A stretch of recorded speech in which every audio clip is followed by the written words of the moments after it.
আজকে এই স্কিনে আমরা ফেশিয়াল করব। স্কিনটা তোমাদের সঙ্গে শেয়ার করছি। দেখো স্কিনে প্রচুর আনইভেন টোন আছে, দেখাই যাচ্ছে। নাকের ওপরটাতেও দেখো প্রচুর ব্ল্যাক হেডস আছে, আর ট্যান তো এসছেই পুরো স্কিনের মধ্যে, এবং কপালের দিকটাতে দেখো একটু ব্ল্যাক স্পটও আছে, আর স্কিনটা ড্রাইনেস ব্যাপারটাও আছে। দেখো আপার লিপসের এখানটা ড্রাই হয়ে গেছে তো এত, এবং একটু একটু দেখতে পাচ্ছি যে র্যাশেরও সমস্যা আছে। তো মোটামুটি কিছু কিছু সমস্যা তো অবশ্যই আছে স্কিনে। তো এর ওপরেই আমরা ফুল ফেশিয়ালটা আজকে করব। করার পরে কতটা রিকভার করা যায় দেখি। তো চলো আমরা স্টার্ট করি। ফেশিয়াল আমাদের ফুল কমপ্লিট হয়ে গেছে। আগের স্কিনটাও দেখেছিলে, দেখো এখন যে স্কিনটা কীরকম লাগছে দেখতে।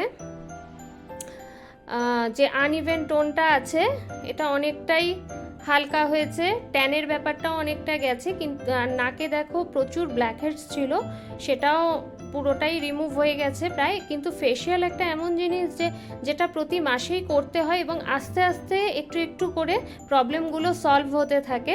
যে একেবারে ম্যাজিক হয়ে যাবে যে আমি করলাম আর সঙ্গে সঙ্গে ক্লিন হয়ে গেল, সেটা হয় না। কিন্তু যতটা পারা যায় আমরা চেষ্টা করি, এবং বাড়িতে হোম কেয়ার ইউজ করতে হয়।